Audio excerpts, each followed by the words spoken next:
عرصے تک چلی ہے. یہاں تک لکھا تاریخ تقریباً 1 سال سے زیادہ 1.5 سال تک چلی. تو یہ مولا کی چاہنے والی وہاں زخمیوں کو مرہم لگاتی تھی, ان کے سب پٹیاں باندھتی تھی, اور جو پیاسے ہوتے تھے انہیں پانی پلاتی تھی. سپاہیوں کا یہ کام تھا. اور جب دیکھتی تھی کہ علی کے لشکر والے سپاہی کمزوری کا مظاہرہ کر رہے ہیں تو بلندی پہ کھڑے ہو کر علی کا قصیدہ پڑھا کرتی تھی, اور ان میں جوش بھرا کرتی تھی کہ تمہیں تو آگے بڑھ کے لڑنا چاہیے, اس لیے کہ تمہارا سردار تو علی جیسا ہے. تو جوش بھرا کرتی تھی ان کے اندر. تو بڑا نام تھا اس کا, تمام دوست دشمن سب جانتے تھے. نام تھا جناب دارمیاں. جناب دارمیاں. مولا علی کی شہادت ہو گئی اور اس نے یہ بھی کوفہ چھوڑ کر چلی گئی کہیں ادھر ادھر. پھر ایک مرتبہ یہ خانہ کعبہ میں حج بیت اللہ کے لیے گئی, اور حج سے فارغ ہو کے اس کا خیمہ لگا ہوا تھا کیونکہ بہت مشہور تھی. کام ہی ایسا کیا تھا, اگر ایک کسی لشکر میں علی کے ہجرا کے لوگ ہوتے تھے, بصرے کے ادھر ادھر کے یمن کے ہجرا کے لوگ آیا کرتے تھے لشکر میں, اور ادھر دشمن کے یہاں بھی ہجرا کے لوگ ہوتے تھے, اور سب جانتے تھے دارمیاں کو. اور جس نے دارمیاں کے ہاتھ کا پانی پیا ہو وہ کیسے بھول سکتا ہے؟ تو سب جانتے تھے شہرت تھی. خیمہ لگا ہوا تھا اور سب کو پتا تھا کہ یہ دارمیاں کا خیمہ. اسی دوران حاکم شام بھی آئے حج کرنے کے لیے, اس کے بھی خیمے لگے ہوئے تھے. حاکم شام کی سپاہی نے دیکھا کہ لوگ حاجی اس خیمے کی طرف پہنچ جا رہے ہیں. پتا کیا دیکھو یہ کس کا خیمہ, یہ تو علی کی چاہنے والی کا خیمہ.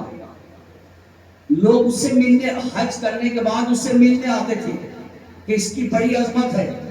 یہ مولا کے لشکر میں لوگوں کو پانی پلاتی تھی اور ان کے حوصلے بلند کیا کرتی تھی. حاکم شام سے جا کر بتایا, حاکم شام وہ جو خیمہ ہے وہ ایک خاتون کا ہے. تو خاتون کا خیمہ ہے, کوئی بہت بڑی تاجرہ ہے کہ نہیں؟ پھر علی کی چاہنے والی ہے. تو علی تو شہید ہو گئے, علی تو چلے گئے اس دنیا سے. اور بڑی عجیب و غریب خاتون ہے. یہ علی کے سپاہیوں کے دلوں میں جوش بھر دیا کرتی تھی, اور جب جنگ صفین میں سپاہی قیامت کا حملہ کرتے تھے اس سے پہلے اس کا قصیدہ سن کے آیا کرتے تھے. تو کہا کہ اسے لاؤ, بلاؤ اسے, اب تو علی ہے نہیں, بلاؤ اسے. کہنا حاکم شام نے بلایا, چند سپاہی آئے بلانے کے لیے. لیکن نقطے پہ نقطہ ہے اس روایت میں, اور اگر ضائع ہوگا تو مجھے اچھا نہیں لگے گا, اس لیے کہ بڑی عظیم روایت ہے. سپاہی آئے, حاکم شام نے جاؤ احترام کے ساتھ بلا کے لاؤ. آئے دروازے پر سپاہی, آواز دی, دارمیاں کا کون؟ کہ ہم ہیں, ہم ہیں, ہمیں امیر نے بھیجا ہے. توجہ, ہم ہیں, ہمیں امیر شام نے بھیجا ہے. جیسے یہ کہا کہ ہمیں امیر نے بھیجا ہے, کس لیے آئے ہو؟ کہا رہے تمہارے امیر نے تمہیں بلایا ہے. امیر شام نے بلایا ہے. کہ کس کا امیر؟ کہ ہمارا امیر, تمہارا امیر, سب کا امیر. جناب دارمیاں نے جملہ کہا کہ سنو, وہ تمہارا امیر ہوگا, میرا امیر نہیں ہو سکتا, اس لیے کہ میرا امیر تو امیر کائنات علی ہے. تمہارا امیر ہوگا, میرا نہیں. کہ کیوں؟ کہ میرا امیر ہو ہی نہیں سکتا. کہ تمہیں بلایا ہے, کہ بلایا ہے, میں جاؤں گی نہیں. نہیں, یہ میرا امیر ہے, میرا امیر علی ہے. کہ اتنی ناراض کیوں ہو, ایک مرتبہ ملاقات تو کر لو. کہا اس سے ملاقات کروں کہ جو اس عہدے کے لائق نہیں, اپنے آپ کو امیر کہتا ہے. ارے اس امیر کو شرم نہیں آتی, ایک عورت کو مردوں سے بلوا رہا ہے. اسے شرم نہیں آتی, ایک عورت کو مردوں سے بلوا رہا ہے. میرا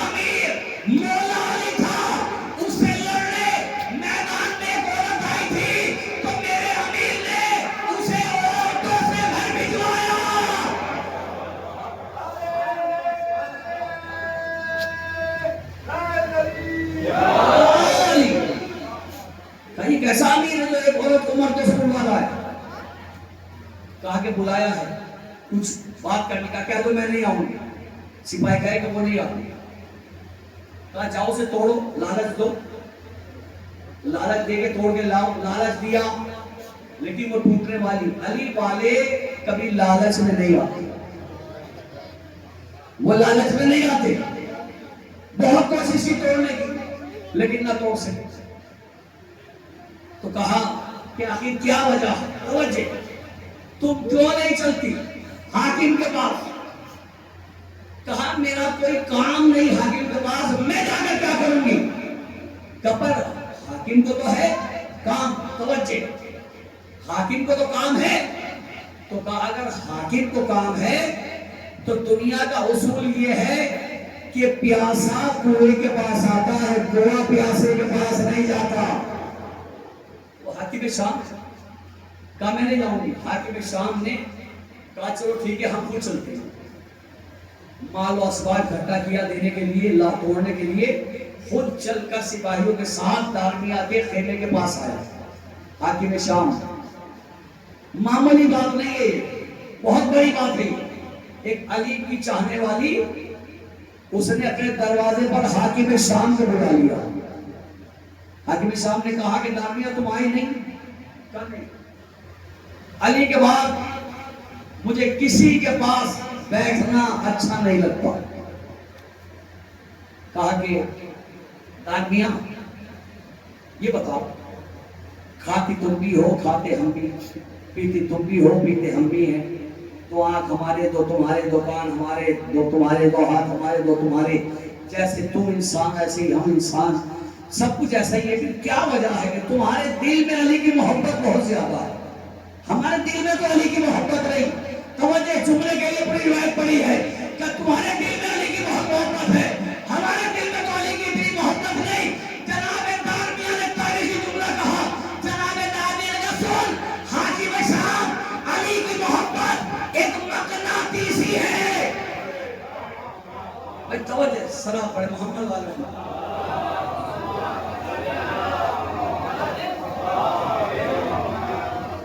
اگر متوجہ ہو تو جملہ حوالے کر دوں، بس ختم ہو گیا ہے.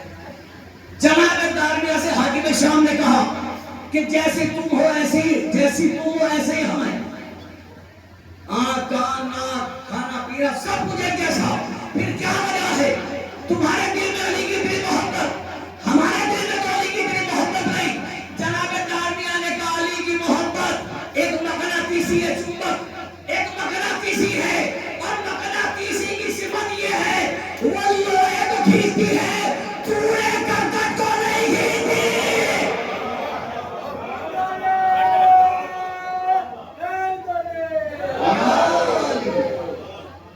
علی کی محبت ایک مقناطیسی، وہاں لوہا کھینچتا ہے، کوڑا کرکٹ نہیں. کہا چھوڑو سب باتیں، اب علی نہیں ہے، علی چلے گئے. اور کیسی زندگی گزر رہی ہے؟ کہا علی کے صدقے میں اچھی زندگی گزار رہی ہے اور خدا کا شکر ہے کسی چیز کی کمی نہیں. کہا پھر بھی دارمیہ برا نہ مانو. حاکم شام نے کہا دارمیہ برا نہ مانو، اگر میں تمہیں کچھ دوں، توجہ، اگر میں تمہیں کچھ عطا کروں تو کیا لوگی؟ حاکم شام سوچ رہا تھا کہ منع کرتا ہے، لیکن علی کی چاہنے والی ہے. آپ دیکھیں جیسی حاکم شام نے اگر میں تمہیں کچھ عطا کروں تو کیا قبول کر لو گی؟ جناب دارمیہ کا ٹھیک ہے کر لو گی قبول. اس نے اچھا خاصا خزانہ دارمیہ کو دے دیا. دارمیہ نے قبول کر لیا. حاکم شام نے کہا دارمیہ ایک بات اور پوچھوں، بتاؤ، کہ اگر میری جگہ تمہارا مولا علی ہوتا تو کیا اتنا خزانہ دیتا؟ دارمیہ نے کہا پہلی بات تو یہ کہ تیری جگہ میرا مولا ہوتا ہی.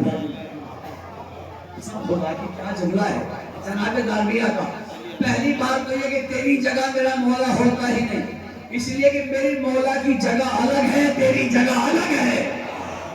میرے مولا کی جگہ الگ ہے، تیری جگہ الگ ہے، اس لیے کہ تو جہنم کی جگہ ہے، علی جنت کا شہزادہ ہے. میرا مولا تیری جگہ ہوگا نہیں. کیا اتنا خزانہ دیتے تو سن لے، میرا مولا کبھی مجھے کیا کسی کو بھی اتنا خزانہ نہ دے. یہ خزانہ جو تم نے دیا ہے، یہ خزانہ میرا مولا کبھی نہ دیتا. آخری بات، کبھی نہ دیتا. کیوں؟ کیا اس لیے جملہ اتنا قیمتی ہے؟ کیا اس لیے کہ بیت المال کا خزانہ غریبوں کی مدد کے لیے ہوتا ہے، مخالفین کو خریدنے کے لیے نہیں ہوتا.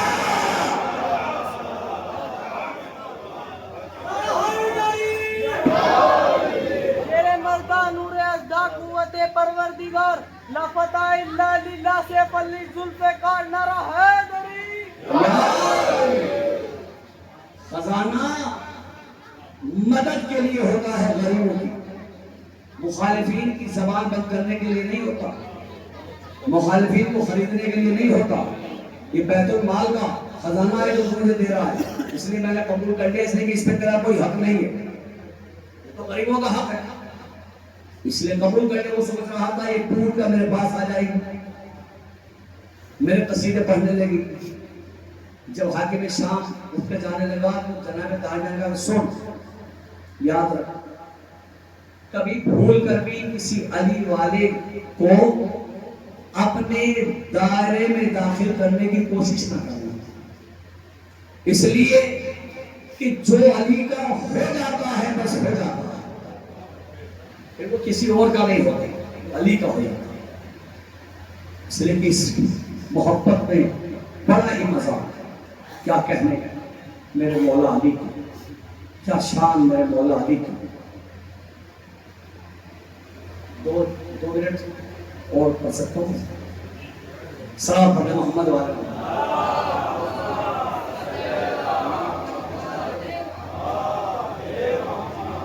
جو علی کا ہو جاتا ہے وہ ہو جاتا ہے، اس لیے کہ علی جیسا کوئی نہیں. تو کون ہے علی؟ کون ہے علی؟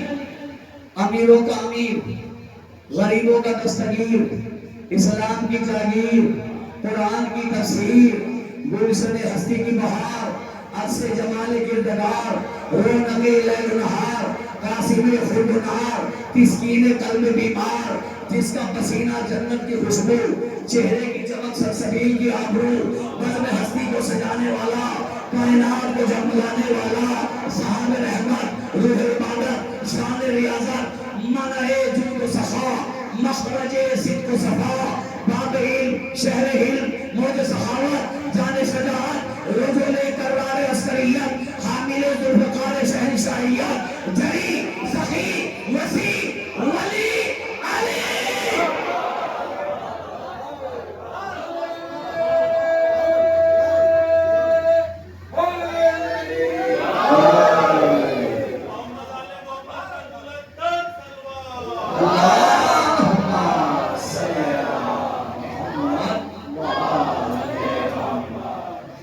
وسیع ولی علی، دن کی رونق، شمس سیاہ، دامن شب غم سے تار تار، دامن شب غم سے تار تار، زبان حاجت دعا و حضور رب کردگار، دعا قبول، مقصد حصول، قدرت میں انگڑائی ہوئی، ماحول تیار ہوا، فضا سازگار ہوئی، ہوائیں دلکش چلی، اور ادھر فاطمہ بنت اسد گھر سے چلی، خانہ کعبہ کے قریب آئی، خانہ کعبہ سے آواز آئی، بت شکن کی ماں ہو، خیبر کشا کی والدہ ہو، تمہیں اختیار ہے، چاہے دیوار سے آؤ چاہے در سے آؤ، چاہے دیوار سے آؤ چاہے در سے آؤ. میں کہوں گا اے خانے خدا، یہ ندا بلند کرنے کی کیا ضرورت تھی کہ تمہیں اختیار ہے چاہے دیوار سے آؤ چاہے در سے آؤ. عجب نہیں کہ خانے خدا جواب دے دادا تمہیں جانتا، جو بچے اس دنیا میں آنے والا ہے وہ ایسا موجزہ ہوگا، جب چاہے گا در بنا دے گا، جب چاہے گا در اٹھا دے گا. سلام بر محمد.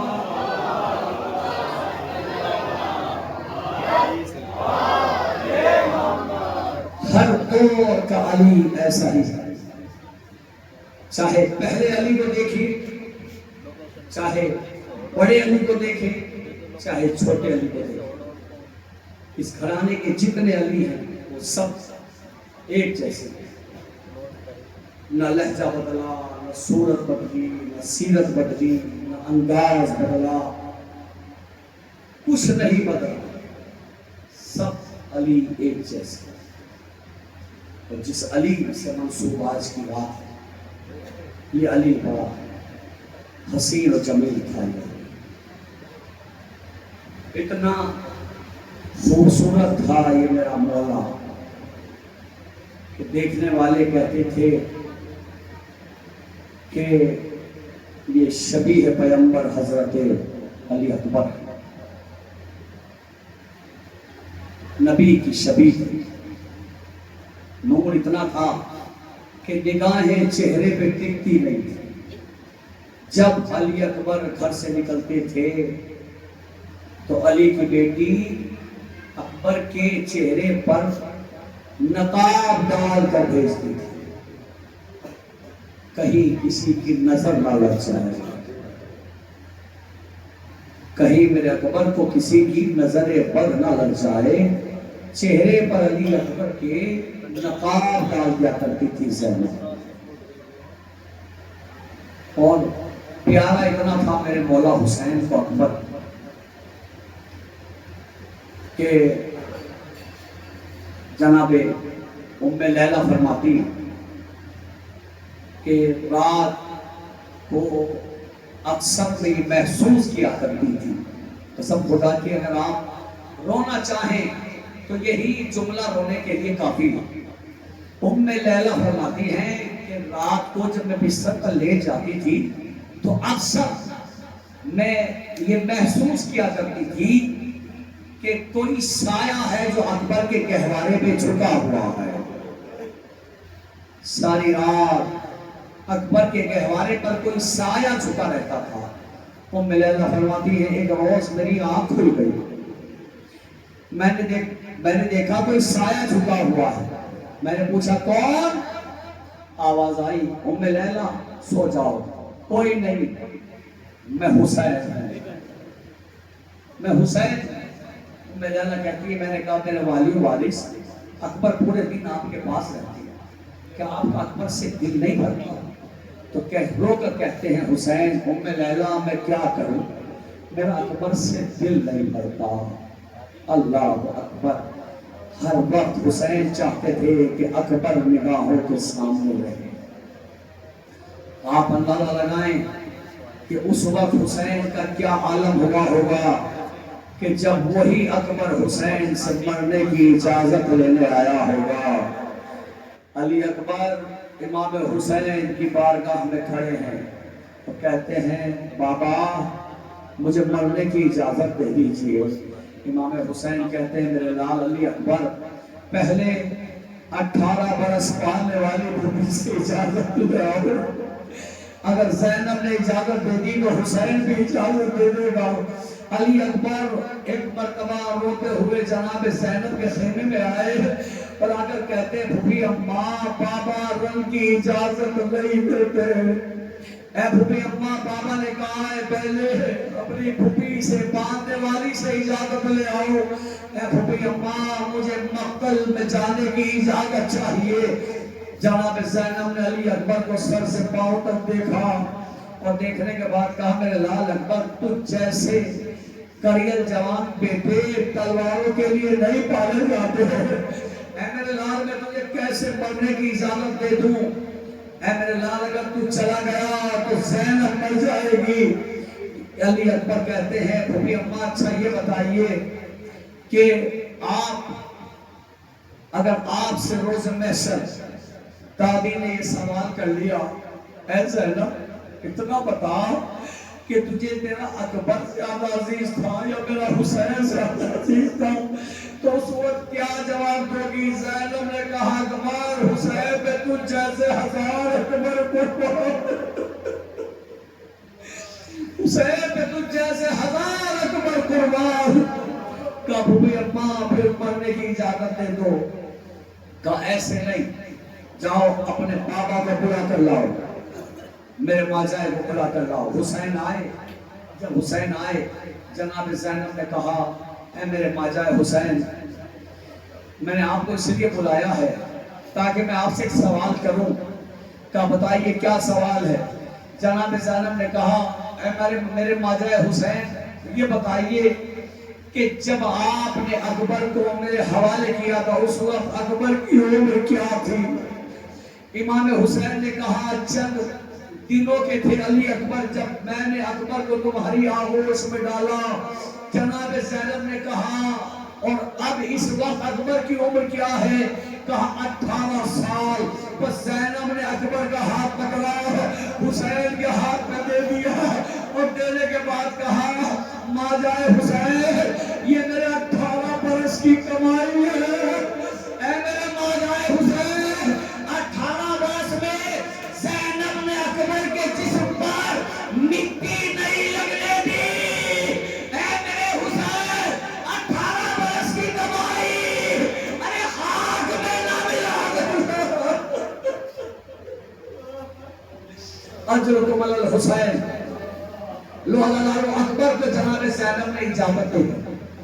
امام حسین اکبر کو تیار کیا، اکبر تیار ہوئے۔ امام حسین نے اکبر کو تیار کرنے کے بعد گھوڑے پر امام حسین نے اکبر کو سوار کیا، ساری روایتیں چھوڑ کر بس شہادت کے فضلے پڑھنا ہے۔ جناب علی اکبر کو گھوڑے پر سوار کیا اور امام حسین نے کہا میرے لال اکبر جب تک غریب باپ نظر آتا رہے مڑ مڑ کر دیکھتے رہنا۔ اے میرے لال مڑ مڑ کر بابا کو دیکھتے جانا۔ اتنا کہنے کے بعد کہا جاؤ علی اکبر خدا حافظ۔ علی اکبر چلے۔ علی اکبر جیسے ہی آگے بڑھے امام حسین نے بھی بڑھنا شروع کیا۔ علی اکبر کے گھوڑے نے رفتار بڑھائی، حسین نے بھی رفتار بڑھائی۔ علی اکبر نے گھوڑے کی ایڑ لگائی، حسین نے بھی دوڑنا شروع کیا۔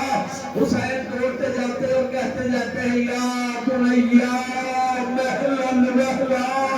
اے میرے لال علی اکبر آہستہ چلو، یا بنیا مہلا مہلا۔ اے میرے لال اکبر آہستہ چلو۔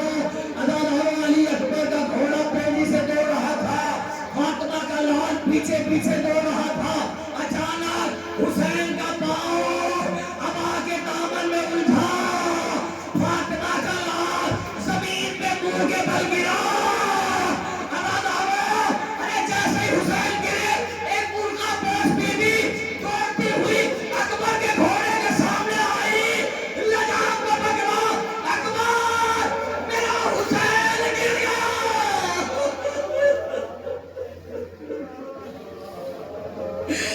اکبر ارے میرا حسین گر گیا۔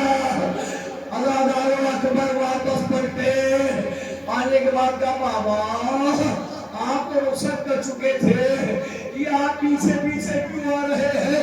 حسین نے کہا میرے لال ارے کاش کہ تو صاحب اولاد ہوتا۔ عزادارو امام حسین نے دو بار علی اکبر کو رخصت کیا۔ اکبر چلے، امام حسین ایک بلندی پہ آ کر رک گئے۔ عزادارو اکبر میدان میں آئے، قیامت کی جنگ کی اکبر نے جنگ کرتے کرتے عزادارو علی اکبر واپس آئے اور آنے کے بعد امام حسین کی بارگاہ میں ایک سوال کیا بابا آپ زندگی بھر 18 برس تک آپ مسلسل مجھ سے کہتے رہے اے میرے لال علی اکبر میں تیرا بابا ہوں۔ اے میرے لال ہر باپ کی خواہش ہوتی ہے کہ اولاد کوئی سوال کرے، اے میرے لال مجھ سے کچھ سوال کرتا کہ تیرا بابا اسے پورا کرے۔ اکبر نے کہا بابا بھوبی اماں اتنی ہر چیز کو چاہت سے پہلے لا کے رکھ دیتی ہے، اے بابا میں کیا سوال کروں؟ اکبر امام حسین کی خواہش تھی کہ اکبر کچھ مانگے، لیکن کبھی 18 برس میں علی اکبر نے نہ کچھ مانگا۔ لیکن آج میدان سے واپس آئے علی اکبر امام حسین کی بارگاہ میں کھڑے ہو کر کہتے ہیں بابا ایک قطرہ آب چاہیے،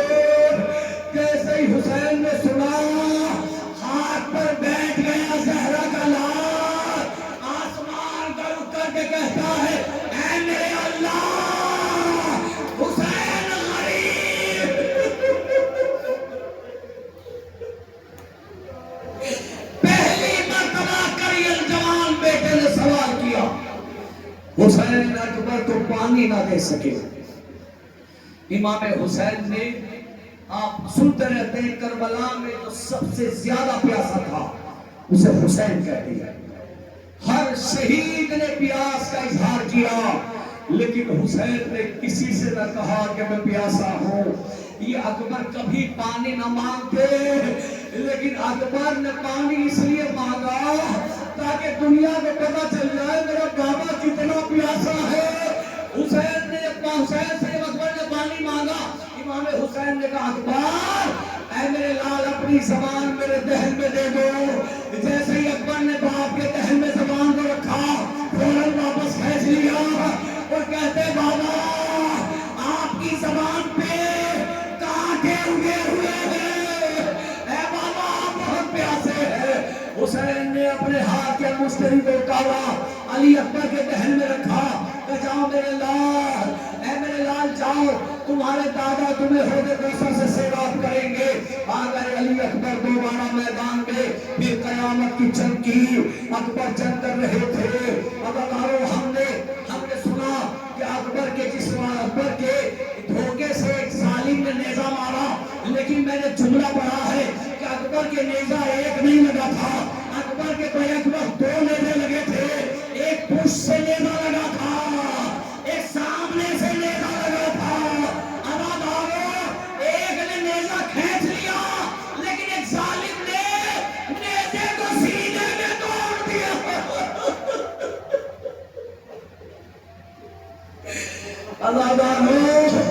اکبر گھوڑے پہ نہ سنبھل سکے، زمین پر آئے علی اکبر، بابا کو سلام آخر کیا۔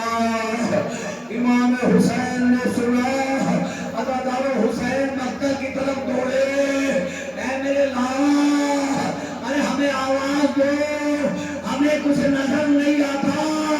ارے جب اکبر چند قدم کے فاصلے سے رہ گئے، حسین نے اپنے آپ کو گرا دیا، اب ایسے چلتے ہوئے آئے جیسے کوئی بچہ ارے کوہنیوں کے بل چلتا ہے۔ اکبر کے لاشے پہ آئے، اکبر کے سرحانے آئے، آنے کے بعد کہا میرے لال اکبر کیا بات ہے؟ کہا بابا میرے سینے میں ظالم نے نیزہ توڑ دیا، اے بابا بڑا درد ہو رہا ہے۔ حسین نے کہا میرے لال اگر تم کہو تو سینے سے نیزہ نکال دے بابا سینے سے نیزہ نکال دے۔ کہا ہاں بابا نکال دیجئے۔ امام حسین اکبر کے پہلو میں آئے، تو زانو ہو کر بیٹھا فاطمہ کا لال۔ عزادارو حسین نے اپنی آستین کو چڑھایا، علی اکبر کے زخم پہ ہاتھ ڈالا، لیکن عزادارو فوراً ہاتھ کو واپس کھینچ لیا اور کہتے علی اکبر ارے ظالم نے نیزہ بڑی قیامت کی جگہ مارا ہے، اے میرے لال ارے بہت گہرا زخم ہے۔ عزادارو پھر امام حسین نے اکبر کے جسم پہ ہاتھ رکھا، نیزے کی سینہ پر نیزے کی نوک پہ پکڑا اور جیسے ہی نکالنا چاہا فوراً حسین نے چھوڑ دیا۔ کہتے میرے لال علی اکبر اگر تم اس طرح تڑپو گے تو باپ نیزہ نہ نکال پائے گا۔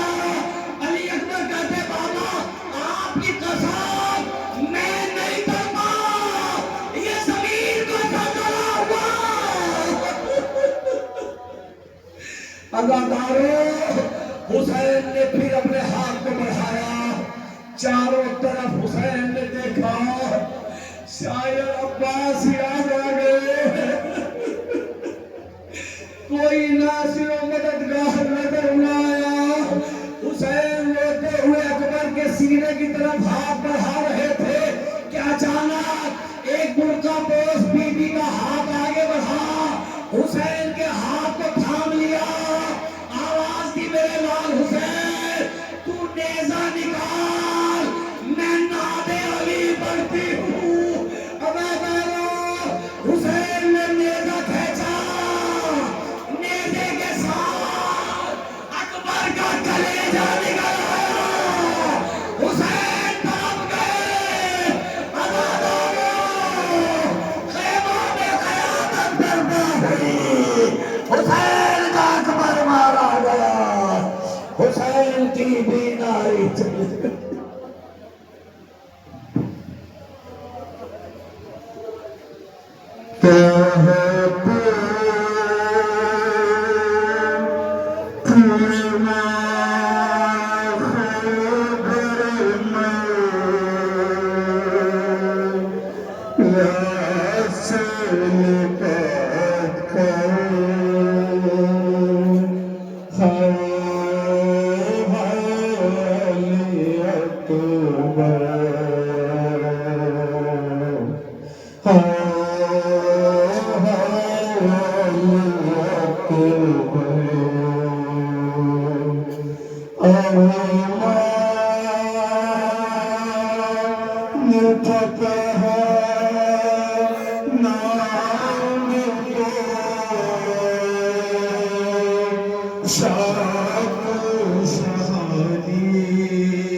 اس غم سے ہم ہیں زندہ اس پر مر جائیں گے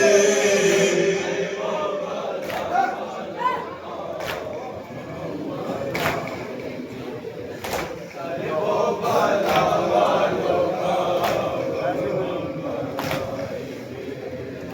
اس غم سے ہم ہیں زندہ اس پر مر جائیں گے